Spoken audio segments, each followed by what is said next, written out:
Le 30 juin 2012, à minuit moins le quart, une commande informatique exécutée dans un centre technique de France Télécom met fin à une époque. Le réseau Télétel est débranché. Dans des milliers de greniers, de caves et de salons français, des terminaux beiges deviennent instantanément de simples blocs de plastique inutiles. Le réseau s'éteint. 30 ans plus tôt, ce même écran représentait le futur absolu. À son apogée, 9 millions de foyers français possédaient un terminal Minitel. Des milliers de codes 3615 facturaient des services à la minute. La France achetait ses billets de train, consultait ses résultats du bac et discutait en ligne bien avant que le monde ne découvre le World Wide Web. Le paradoxe est total. La France avait inventé une économie numérique de masse, pour finir par devoir l'éteindre de ses propres mains. Mais la vraie histoire du Minitel n'est pas seulement l'histoire d'un réseau que l'on coupe. C'est l'histoire d'une nation qui a vu le futur numérique avant tout le monde et du piège industriel qui l'a empêché d'y entrer. Chaque semaine, nous racontons les histoires des machines, réseaux, terminaux et écrans français qui ont un jour appris au pays à imaginer le futur et ce qui s'est passé quand le marché mondial a changé. Abonnez-vous si cette histoire compte pour vous. L'histoire ne commence pas par la nostalgie, mais par un lieu précis, à Saint-Malo, en 1980. Pour comprendre comment la France a construit un réseau numérique national avant le reste du monde, il ne faut pas regarder un ordinateur, mais un objet en papier, lourd et encombrant, l'annuaire téléphonique des années 1970. À la fin de cette décennie, la France rattrape enfin son retard historique en matière de télécommunications. Sous l'impulsion de l'État, des millions de foyers français sont raccordés au réseau téléphonique commuté, l'infrastructure physique de câbles en cuivre qui relie les habitations aux centraux téléphoniques. Mais ce succès technique crée un cauchemar logistique et financier pour les PTT, l'administration publique chargée des postes, télégraphes et téléphones. Chaque nouvel abonné a besoin d'un annuaire. Chaque année, les PTT doivent imprimer, stocker et distribuer des dizaines de milliers de tonnes de papier. Pire encore, les numéros changent, de nouvelles lignes sont ouvertes chaque jour et l'annuaire papier est obsolète au moment même où il sort des presses. Pour compenser, les Français appellent le 11, le service des renseignements téléphoniques. Des milliers d'opératrices répondent manuellement aux requêtes. Ce service humain coûte une fortune à l'État et devient un gouffre financier insoutenable. La solution ne viendra pas d'une start-up, mais des plus hautes sphères de l'État français. En 1978, Simon Nora et Alain Minc remettent au président Valéry Giscard d'Estaing un rapport retentissant intitulé « L'informatisation de la société ». Ce texte invente un mot, la télématique, la fusion des télécommunications et de l'informatique. Surtout, le rapport alerte sur un danger. Si la France laisse des entreprises américaines comme IBM dominer les réseaux informatiques naissants, elle perdra sa souveraineté numérique. L'État français prend alors une décision radicale, d'une ambition industrielle vertigineuse. Au lieu d'imprimer du papier, les PTT vont distribuer un écran. Ils vont créer un annuaire électronique, un service numérique permettant de rechercher des coordonnées à distance, mis à jour en temps réel. Mais pour que ce service fonctionne, il fallait inventer la machine pour le consulter. Dans les laboratoires du CNET, le Centre national d'études des télécommunications basé à Lannion, en Bretagne, les ingénieurs ne conçoivent pas un ordinateur personnel. Ils conçoivent un terminal, un appareil qui permet d'accéder à un service distant, souvent par un réseau. Contrairement aux micro-ordinateurs américains de l'époque, qui possèdent leur propre puissance de calcul, le terminal français sera délibérément idiot. L'appareil, qui prendra le nom de Minitel, ne possède ni disque dur, un dispositif de stockage qui conserve les fichiers, ni processeur puissant, ni système d'exploitation complexe.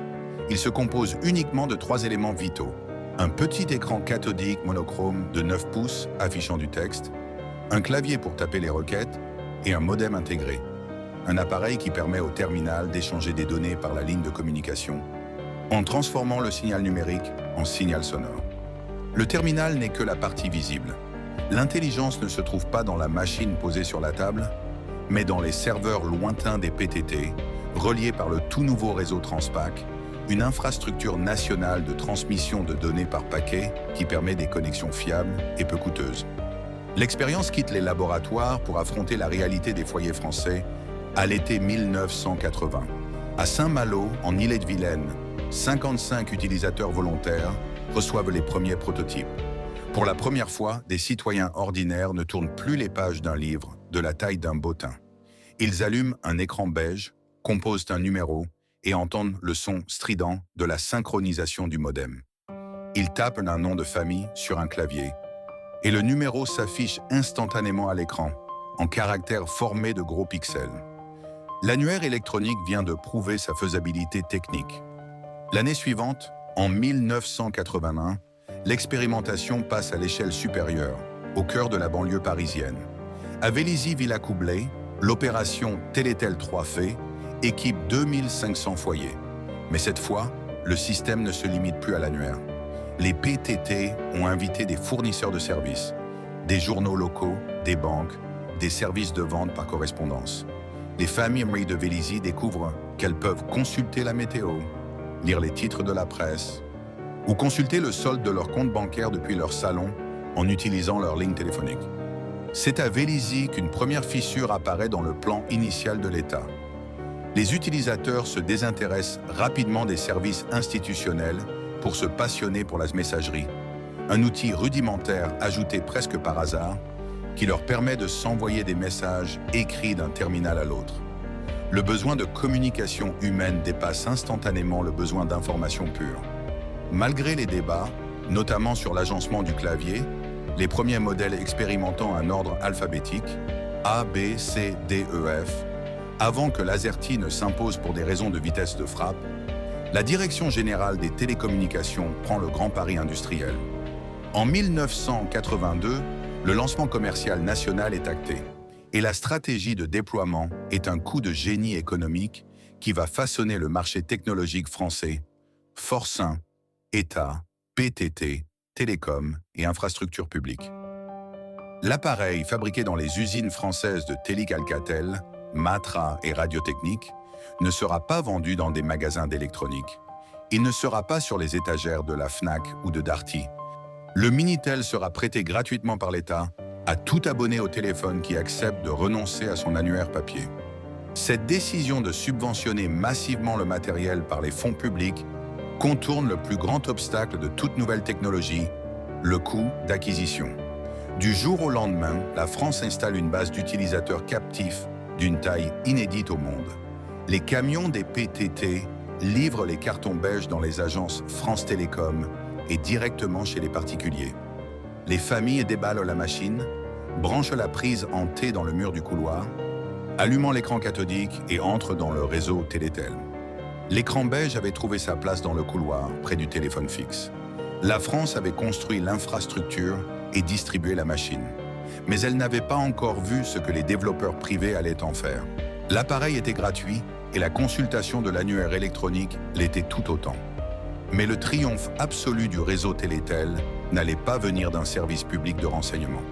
Il allait venir d'une invention commerciale brillante, conçue presque par accident, qui allait transformer ce terminal de plastique beige en une machine à imprimer de l'argent. En février 1984, la Direction générale des télécommunications introduit le système kiosque. Le kiosque, un modèle de facturation centralisé où l'opérateur téléphonique collecte le paiement de l'utilisateur sur sa facture bimestrielle et reverse une part au créateur du service, est une révolution absolue. Près de 30 ans avant que des entreprises américaines n'inventent le concept du magasin d'applications ou de l'App Store, la France vient de créer un écosystème où n'importe quel développeur peut monétiser son code sans avoir à gérer les abonnements ni les transactions bancaires. Dans un salon français, cette innovation est invisible mais redoutablement efficace. L'utilisateur n'a pas besoin de carte bancaire, encore très rare pour les achats à distance à l'époque. Il n'a pas besoin de s'inscrire ou d'envoyer un chèque au préalable. Il lui suffit d'allumer son écran cathodique, d'appuyer sur la touche « Connexion/Fan » de son clavier Minitel. Un clavier simplifié doté de touches d'action directe pour naviguer sans apprendre de commandes informatiques complexes et d'entendre le modem négocier la ligne avec un sifflement aigu. Dès que la page d'accueil s'affiche, le compteur tourne. Chaque minute passée devant l'écran est facturée directement sur la ligne téléphonique du foyer. Ce modèle économique lève instantanément toutes les frictions d'achat. France Télécom conserve environ un tiers des revenus pour financer le lourd réseau de données Transpac et reverse les 2/3 restants aux éditeurs de services. C'est la naissance fulgurante d'une économie numérique nationale. Le symbole de cette explosion porte 4 chiffres, 3615.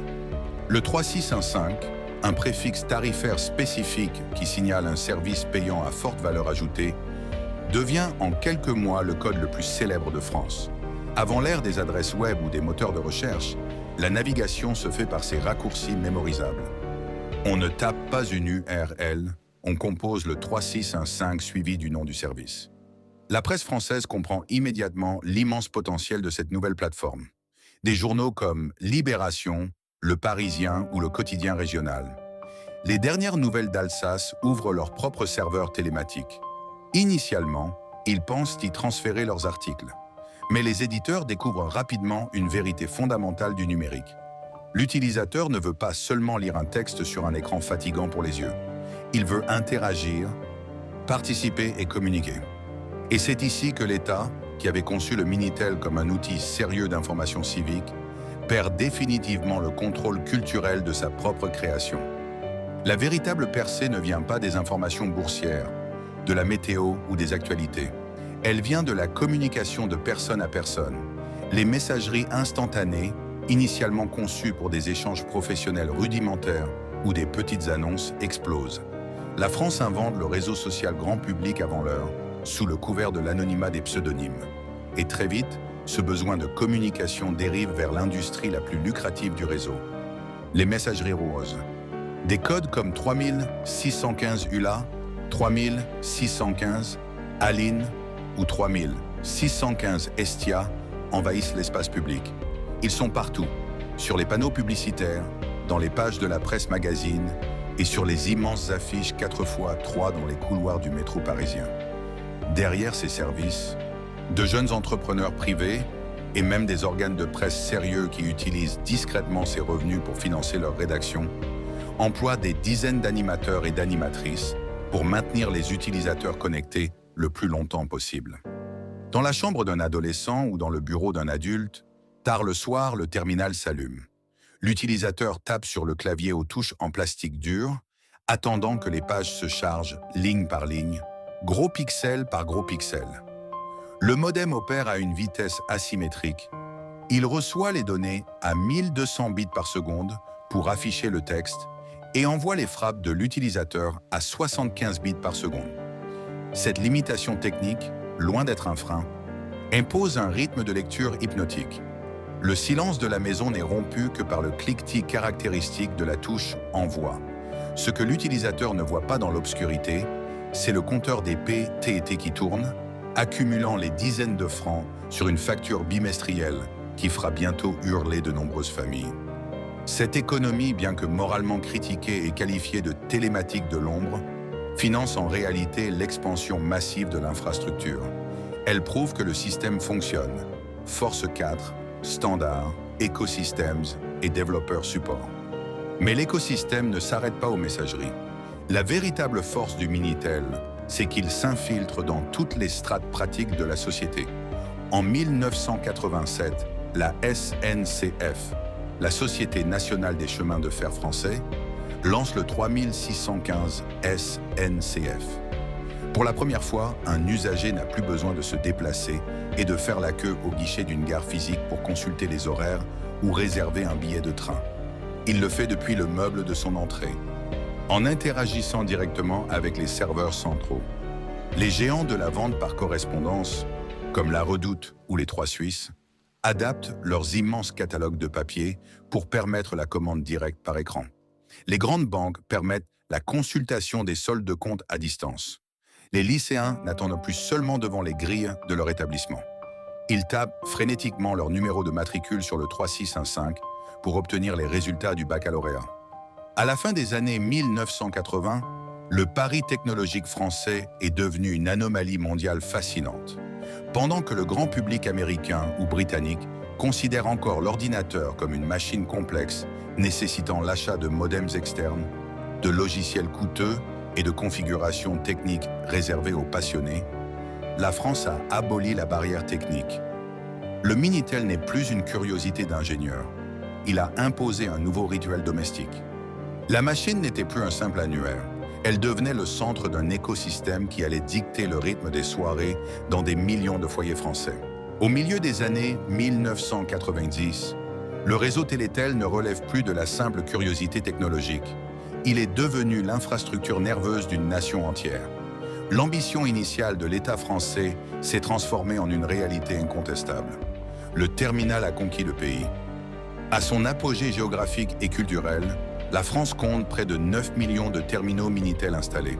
Ces machines beiges ne sont plus perçues comme des ordinateurs complexes, mais comme des appareils électroménagers ordinaires, aussi indispensables et invisibles dans le paysage domestique qu'un réfrigérateur ou une télévision. En incluant les familles, les colocations et les employés de bureau, ce sont plus de 25 millions de Français qui utilisent régulièrement ce réseau fermé. Un tiers de la population possède un accès direct à un service en ligne, une décennie entière avant que la connexion à Internet ne devienne la norme dans les pays anglo-saxons. Le triomphe physique du Minitel transforme l'architecture intérieure des foyers. Dans les salons ou les couloirs d'appartements, une nouvelle géographie s'installe. Le terminal est généralement posé sur une petite table dédiée, souvent flanquée du téléphone fixe familial. Un téléphone relié à une ligne installée dans le logement, dont le combiné repose sur la base. C'est ici, dans ce mètre carré d'espace domestique, que la France entière vient chercher ses informations. Le service le plus utilisé, le pilier fondamental qui justifie la présence de la machine dans chaque maison, reste le 3611, l'annuaire électronique. La promesse initiale des PTT a été tenue. Le bottin de papier, lourd et rapidement obsolète, disparaît progressivement. À sa place, un rituel millimétré s'instaure. La consultation du 3611 est gratuite pendant les 3 premières minutes. Dans chaque foyer, une course contre la montre silencieuse s'opère. Allumer l'écran cathodique, attendre qu'il chauffe, taper le nom et la ville sur le clavier aux touches dures, noter frénétiquement le numéro affiché à l'écran sur un bout de papier et appuyer sur « Connexion/fin » avant que la 181e seconde ne déclenche la facturation. Ce geste, répété des millions de fois par jour, forge la première véritable habitude numérique d'une population entière. Mais au-delà de l'annuaire, c'est l'écosystème du kiosque qui atteint des proportions industrielles. Au milieu de la décennie, le réseau héberge plus de 25 000 services distincts. Les entreprises françaises comprennent qu'une présence sur le Minitel n'est plus une option de communication, mais une nécessité commerciale absolue. Le secteur bancaire est l'un des premiers à basculer. Des institutions comme le Crédit Agricole, la BNP ou la Société Générale déploient des services massifs. Avant l'ère du web, un épargnant français n'attend plus son relevé de compte mensuel par la poste. Il tape un code 3615 entre un mot de passe rudimentaire et consulte son solde en temps réel. Pour les professionnels, c'est une révolution. Les agriculteurs utilisent le 3615 Agritel pour connaître les cours des matières premières ou les prévisions météorologiques ultra-locales, transformant un terminal en un outil d'aide à la décision au milieu des exploitations rurales. Le commerce de détail, et particulièrement la vente par correspondance, trouve dans cet écran monochrome son canal de distribution le plus puissant. Des géants comme la Redoute ou les Trois Suisses ne se contentent plus d'envoyer leurs épais catalogues par la poste. Ils permettent au foyer de vérifier la disponibilité d'un vêtement, de choisir la taille et de valider la commande directement par le clavier. La France apprend à acheter à distance sans parler à un vendeur, en faisant confiance à un système informatique centralisé. Le réseau Télétel absorbe même les grands moments de communion nationale. Lors du Téléthon, l'événement caritatif télévisé annuel, les standards téléphoniques classiques s'effondrent souvent sous le poids des appels. Le 3615 Téléthon devient alors le canal privilégié pour enregistrer les promesses de dons en temps réel. Les parieurs hippiques ne se rendent plus physiquement au guichet. Le 3615 PMU leur permet de placer leur mise jusqu'à la dernière minute avant le départ de la course. L'argent coule à flot. France Télécom, le nouveau nom de l'opérateur public nationalisé, séparé des activités postales en 1990, gère un système de facturation d'une efficacité redoutable. Le modèle de partage des revenus enrichit des milliers d'éditeurs de services et d'entrepreneurs. La télématique génère un chiffre d'affaires colossal d'1 milliard d'euros actuels par an, au sommet de sa gloire. L'écosystème est parfait. Les utilisateurs ont la machine, les développeurs ont le public, l'opérateur contrôle l'infrastructure. Cette omniprésence ne se limite pas à la consommation et aux services pratiques. Le Minitel s'enracine profondément dans l'administration et l'éducation, créant des ponts numériques entre l'État et les citoyens.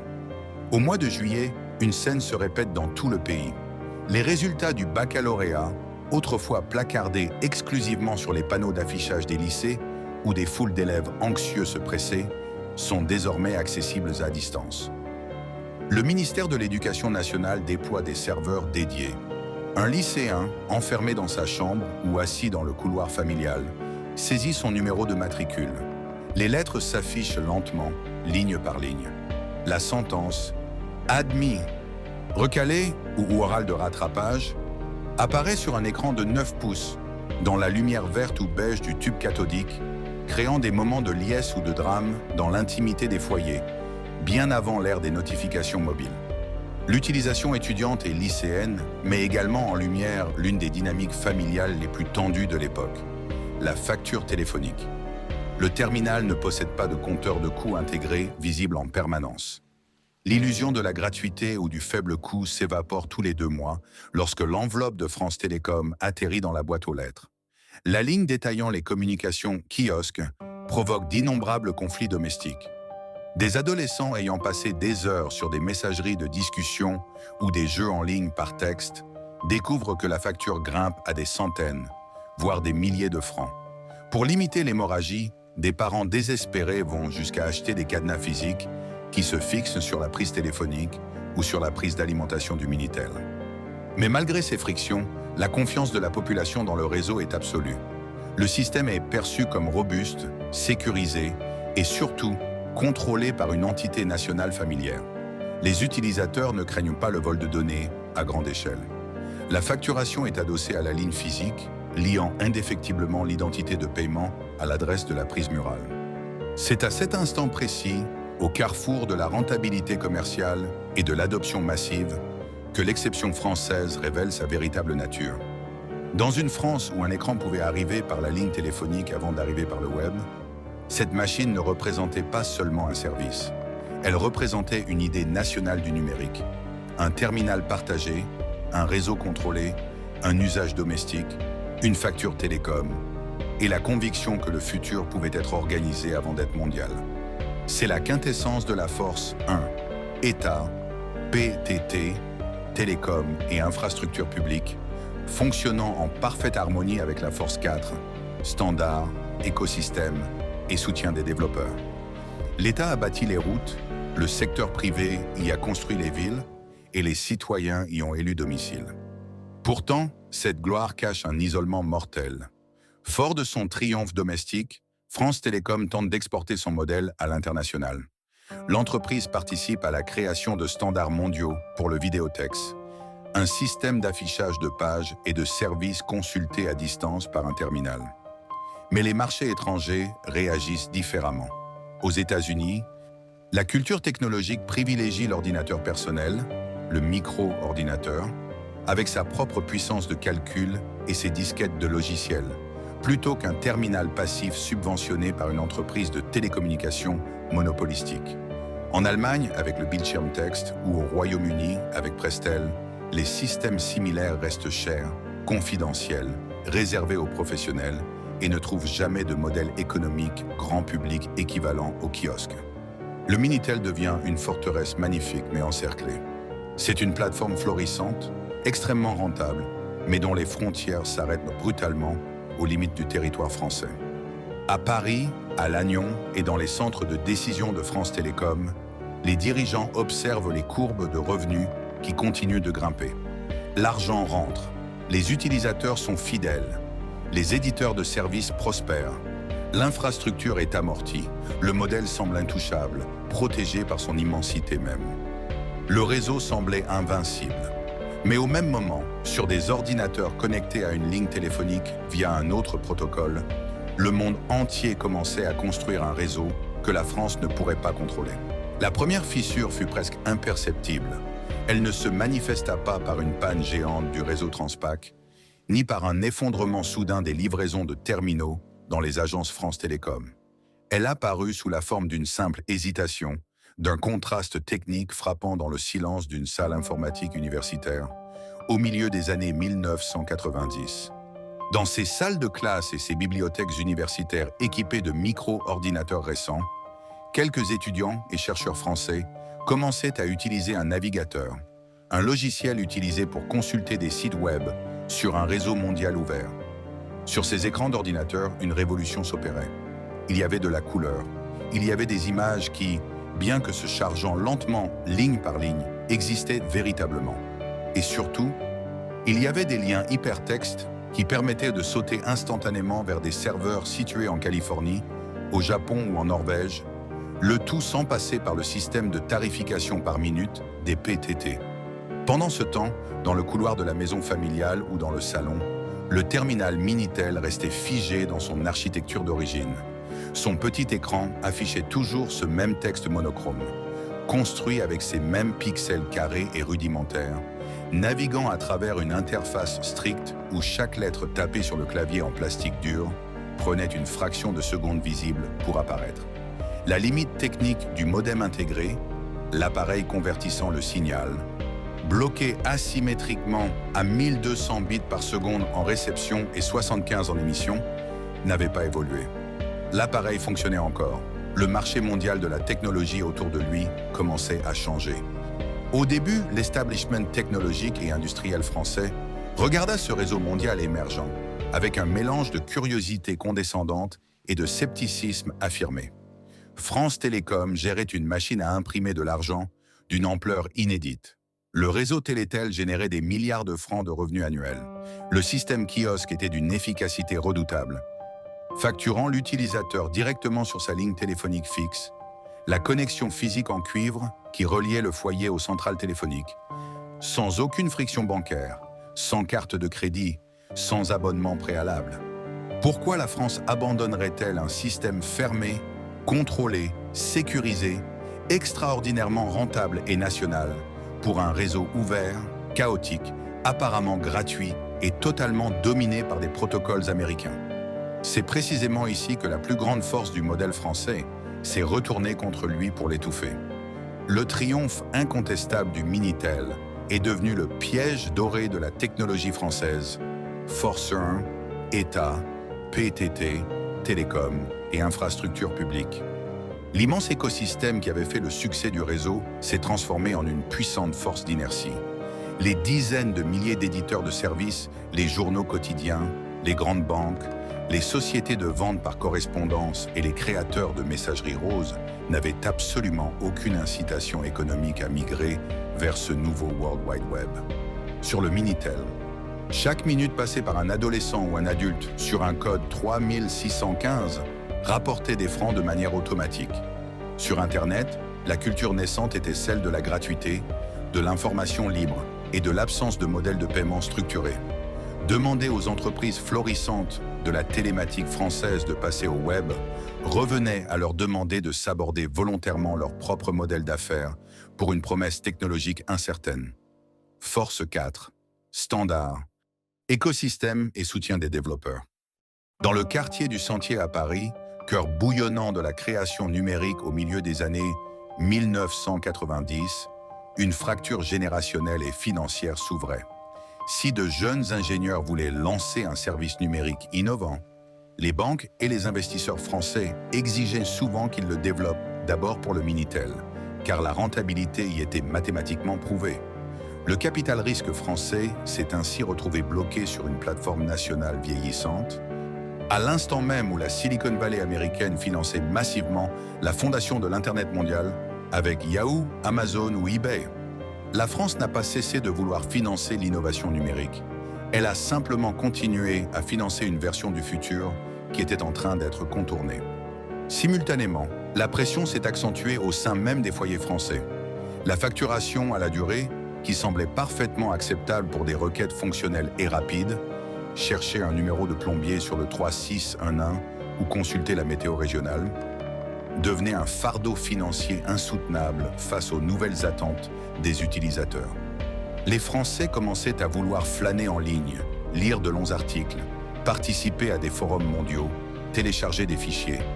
Le compteur impitoyable du 3615, accumulant les francs minute après minute, devenait une angoisse domestique omniprésente. Dans de nombreuses familles, l'arrivée de la facture bimestrielle de France Télécom provoquait des conflits majeurs, poussant certains parents à condamner l'accès au terminal avec des clés ou des codes de verrouillage. La prise de conscience politique fut tardive, mais brutale. En août 1997, lors d'un discours solennel prononcé à l'université d'été de la communication à Ourtin, le Premier ministre Lionel Jospin dresse un constat sévère devant la nation. Il admet publiquement que la France, trop grisée et rassurée par le confort de son terminal national, est en train d'accumuler un retard dramatique dans la société de l'information mondiale. L'outil beige, qui devait initialement garantir la souveraineté numérique du pays face aux géants américains, est désormais perçu au plus haut niveau de l'État comme un boulet industriel. Le gouvernement annonce alors un plan massif d'équipement pour connecter les écoles, les collèges et les universités, non plus à des terminaux passifs, mais à de véritables ordinateurs naviguant sur l'Internet ouvert. Le signal politique était irrévocable, l'invention était française, le marché devenait mondial. Mais la bascule définitive, celle qui vida le réseau de sa substance, ne s'est pas faite par décret gouvernemental. Elle s'est opérée par une invasion matérielle silencieuse au cœur même de l'espace domestique français. Le terminal Minitel n'a pas été violemment débranché du jour au lendemain. Il a d'abord été relégué au second plan, vaincu par une nouvelle machine complexe qui faisait son entrée triomphale dans les foyers, l'ordinateur personnel multimédia familial. À la fin des années 1990, des millions de familles françaises achètent leur premier PC tournant sous Windows. Ces encombrantes machines beige ou grises s'installent dans les salons ou les chambres. Elles possèdent des lecteurs de CD-ROM capables de diffuser de la vidéo, des cartes son crachant de la musique et surtout des modems 56 kilobits. Pour la toute première fois, la ligne téléphonique cuivrée du foyer, qui n'avait connu que la voix humaine et la lente négociation du modem Minitel, commence à transporter les protocoles mondiaux du réseau Internet. Le son strident de la connexion 56 kilobits remplace le vieux cliquetis du terminal. France Télécom, observant avec inquiétude cette migration massive, tente désespérément de gérer la transition pour préserver sa base de clients et ses revenus kiosques. L'entreprise publique lance Wanadoo, son propre portail et fournisseur d'accès à Internet, inondant le pays de CD-ROM, de connexions gratuits distribués dans les boîtes aux lettres et les rayons presse. L'opérateur historique tente même l'impossible compromis technique en créant e-Minitel, un logiciel émulant l'interface du terminal sur un écran de PC. L'utilisateur pouvait lancer l'application et retrouver les gros pixels et la navigation par la touche Envoi directement sur Windows, en continuant d'être facturé à la minute. L'interface fonctionnait techniquement. L'intention stratégique était évidente, sauver la facturation centralisée. Mais la tentative fut un échec retentissant face aux nouvelles habitudes de consommation. Force 5, Global Internet, American Platform, Smartphone et Convenience Displacement. Pourquoi un internaute français accepterait-il de payer plusieurs dizaines de centimes la minute pour consulter les horaires d'un train sur une page 3615 émulée, alors que la SNCF commençait à développer un site web complet, gratuit d'accès, en couleur et avec un système de paiement par carte bancaire? Le barrage de la facturation à la minute cédait de toutes parts face à la culture du forfait. L'effondrement systémique s'accélère drastiquement avec une innovation qui va redéfinir le marché français des télécommunications au début des années 2000. L'arrivée de l'ADSL et de la box Internet. Un boîtier domestique puissant regroupant la connexion web haut débit, la téléphonie fixe et la télévision. Des opérateurs alternatifs agressifs menés par Iliad et sa Freebox lancée en 2002 cassent l'ancien monopole. Grâce à la réglementation sur le dégroupage, un foyer français peut désormais s'affranchir totalement de l'abonnement classique à France Télécom. La box s'installe près de la télévision. Elle impose un abonnement mensuel fixe d'une trentaine d'euros, comprenant un accès Internet illimité et permanent. Dans cette nouvelle équation économique, le vieux modèle de paiement à la minute n'a plus aucune place. L'écosystème commercial qui faisait vivre le réseau se vide à une vitesse fulgurante. Le 3611, le service de l'annuaire électronique gratuit qui restait le dernier rempart justifiant de garder la machine branchée, perd des millions de requêtes au profit de pagesjaunes.fr.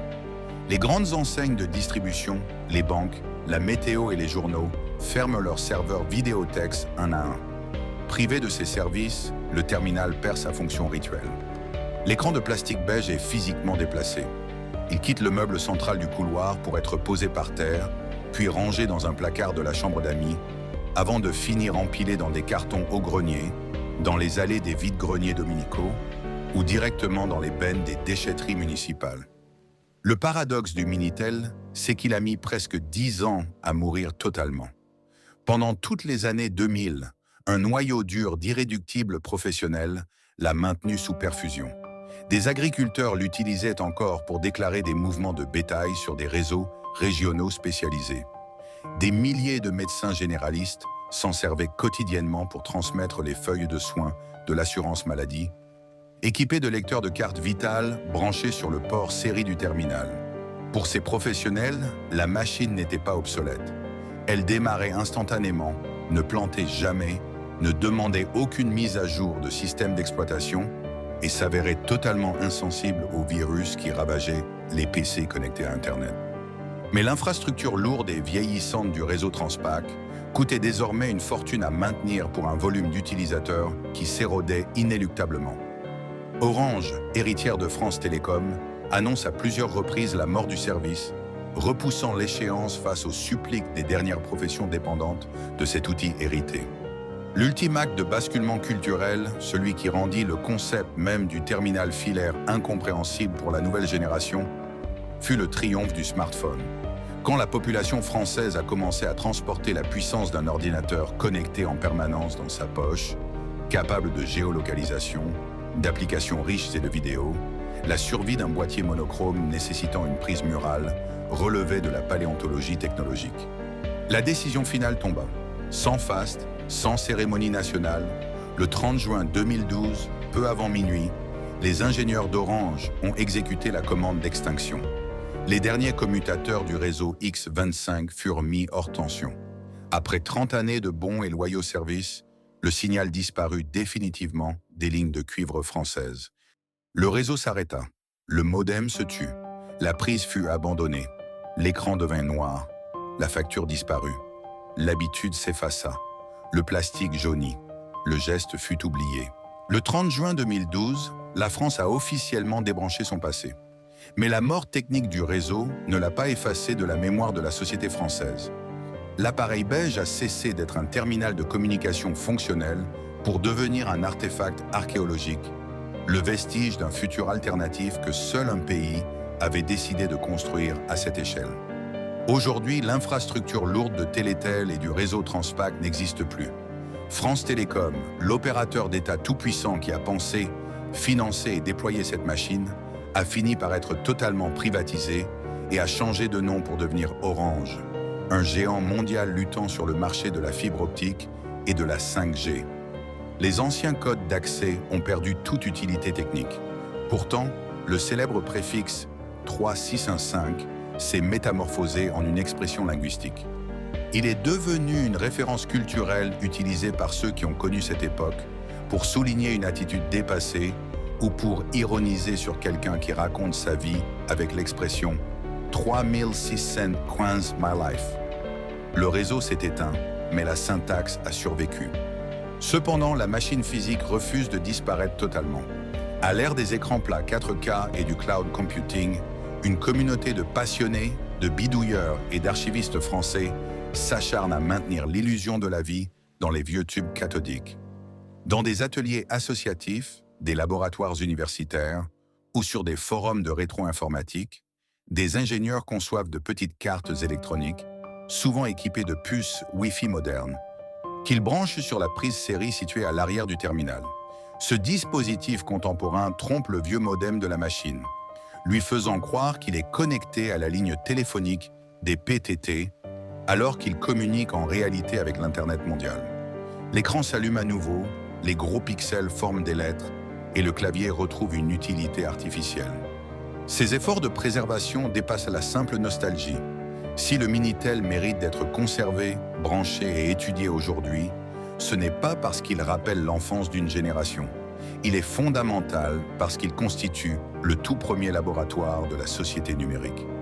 Avant que le reste du monde ne découvre massivement le web sur un navigateur, des millions de Français avaient déjà assimilé la grammaire de la vie en ligne. C'est en tapant sur ces claviers en plastique dur que la population a compris le concept abstrait d'un mot de passe, l'idée de masquer son identité derrière un pseudonyme et la logique d'une salle de discussion virtuelle.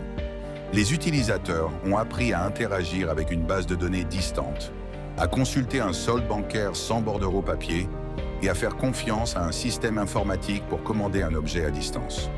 Le terminal a enseigné l'abstraction numérique à une échelle nationale, forgeant des habitudes d'achat et de consultation qui ont, paradoxalement, facilité l'adoption extrêmement rapide du e-commerce lorsque l'Internet mondial s'est enfin imposé en France. L'héritage le plus frappant du système français n'est d'ailleurs pas matériel. C'est une invention économique d'une modernité sidérante. La véritable révolution silencieuse s'appelait le système kiosque. L'idée que l'opérateur du réseau centralise la facturation sur l'abonnement de l'utilisateur, prélève une commission technique d'environ un tiers des revenus et reverse le reste au créateur du service, a totalement aboli la friction de l'achat. Des décennies plus tard, quand l'industrie américaine a lancé les magasins d'applications pour smartphones, en imposant une commission de 30% sur chaque transaction numérique, le monde a célébré un nouveau modèle d'affaires. La France avait pourtant structuré, industrialisé et rentabilisé cette exacte économie de plateforme à l'échelle d'une nation entière, un quart de siècle plus tôt. L'écran était obsolète, mais l'économie, elle, était visionnaire. Aujourd'hui, pour observer un Minitel dans un contexte institutionnel, il faut se rendre au Musée des Arts et Métiers à Paris, où la machine repose derrière une vitrine de verre, classée dans l'histoire des télécommunications, à côté des premiers télégraphes. Mais la véritable sépulture de l'appareil se trouve ailleurs. Elle se trouve dans le rituel dominical des vides-greniers et des brocantes de province. Là-bas, posé à même le sol ou sur une table pliante, entre une pile de vieux magazines et de la vaisselle, on trouve invariablement un terminal Minitel. Son plastique beige a inexorablement jauni sous l'effet de la lumière et son câble gris avec sa lourde prise en T est enroulé autour de la coque. Personne ne l'achète pour s'en servir, car l'infrastructure qui lui donnait un sens a été arrachée. L'effondrement final de cette technologie n'est pas l'échec d'une mauvaise ingénierie. C'est la limite d'un modèle politique. La France a prouvé que la puissance de son État et de son industrie publique pouvait concevoir, distribuer et faire fonctionner une infrastructure numérique domestique parfaite, sécurisée et immensément rentable sur son propre territoire. Mais le pays a découvert trop tard que le futur de l'information mondiale ne s'écrirait pas dans les ministères, ni à travers des monopoles télécoms centralisés. Le futur s'est écrit dans le chaos d'un réseau ouvert, décentralisé, sans frontières, où chaque ordinateur posséderait sa propre intelligence. L'invention française était le triomphe absolu de l'ordre public. L'Internet était une disruption mondiale, et l'ordre a fini par céder. Pourtant, pendant presque 30 ans, un pays entier n'a pas eu besoin d'attendre que l'Amérique invente le futur numérique. Il l'avait fabriqué, financé et installé chez lui. Quelque part dans un grenier français, une boîte en carton abrite encore un modèle de première génération sous une épaisse couche de poussière, son clavier rendu rigide par les décennies, attendant silencieusement la tonalité d'une ligne téléphonique qui ne répondra plus jamais. À la prochaine histoire.